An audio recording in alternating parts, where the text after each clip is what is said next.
చెప్పండి మేడం గారు. ఇప్పుడు ఏంటి ఈ పేపర్లు ఏంటి? ఏంటి మీరు ఇప్పుడు ఎందుకని ఈరోజు మీరు మీ వాలంటీర్ ఉద్యోగానికి రాజీనామా చేస్తున్నారు? రిజైన్ చేస్తున్నారు?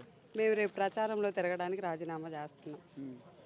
ప్రచారం తిరగాల్సిందేనంటారా? తిరగాల్సిందే. అంటే ఇప్పుడు మీరు ఏదైతే ఉన్నారో వాలంటీర్స్ ఫంక్షన్లు ఇవ్వడానికి పోయి ఓట్లు అడుగుతున్నారు అనే దాని మీదే కదా మిమ్మల్ని ఈసీగా రాపింది ఎన్నికల అడుగుతాం ఓట్లు.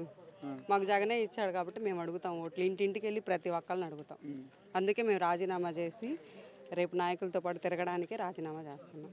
మరి ఇప్పుడు ఏదైతే ఉందో ఇప్పుడు ఈ 2 నెలలు చూసినట్లయితే ఇప్పుడు మీ జీవనం కూడా ఏదైతే మీ ఉద్యోగం కూడా ఇప్పుడు ఆపారు కదా, ఎలా ఉండబోతుంది మరి మీకు? రేపు నెక్స్ట్ వైసీపీ గవర్నమెంట్ వచ్చింది కాబట్టి మేము ఇప్పుడు రాజీనామా చేసి మాకు ఆ నమ్మకం ఉంది. నెక్స్ట్ మేము వాలంటీర్స్గా జాయిన్ అవుతాం. మిమ్మల్ని ఎవరు మీ క్లస్టర్స్లో ఉన్న వాళ్ళు ఎవరు అడగలేదు? ఏంటమ్మా రాలేదు, పింఛన్ ఇవ్వలేదు అని చెప్పేసి ఎవరు అవాతాతలు ఎవరు అడగలేదు? అడుగుతున్నారు. ఈరోజు 10 మంది దాకా అడిగారు. మేము ఇవ్వము, సచివాలయం దగ్గరికి వెళ్ళండి అని చెప్పాము. వాళ్ళకి విషయం చెప్పలేదా? ఇలా ఏదైతే ఉందో ఎన్నికల కమిషన్ ఇలా ఆపారు, ఇది పరిస్థితి అని చెప్పేసి వాళ్ళకి వివరం చెప్పలేదు? చెప్పాము. అందరికీ ఆల్రెడీ తెలుసు కదా, అందుకని మేము చెప్పాము. వాలంటీర్స్ అందరూ మేము ఎవరు వచ్చి ఇవ్వమని చెప్పాము.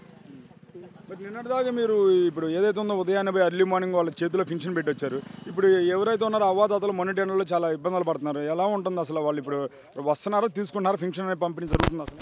ఇంకా మా ఊర్లో స్టార్ట్ అవ్వలేదండి. ఎండలకు మరి ఎలా ఉంటుంది. కానీ ఇప్పుడు ఏదైతే ఉన్నారో అవ్వాతాతలు వాలంటీర్స్ అనేవాళ్ళు మీరు వచ్చి ఇస్తేనే బాగుండని చెప్పేసి అంటున్నారు వాళ్ళని. ఒక్కళ్ళు మమ్మల్ని అడుగుతున్నారు, కానీ మేమైతే ఇవ్వకూడదు కదా. సచివాలయం దగ్గరికి వెళ్ళి తీసుకోండి, 2 months ఉంటే ఓట్లు వేయండి, మేము మళ్ళీ జగన్ వస్తాడు, మేమే వాలంటీర్స్గా వచ్చి ఇంటింటికి ఇస్తామని చెప్తున్నాం.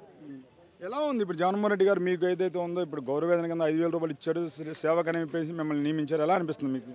మాకు చాలా ఆనందంగా ఉంది. ఇంటింటికి వెళ్ళి ఫింక్షన్ పంపిణీ చేయడం కానీ ఏదైనా కానీ మా క్లస్టర్లో 50 houses వాళ్ళని మేము అన్ని వాళ్ళు సచివాలయం దగ్గరకు రాకుండా ప్రతి పథకం మేము ఇంటి దాకా తీసుకెళ్ళాము.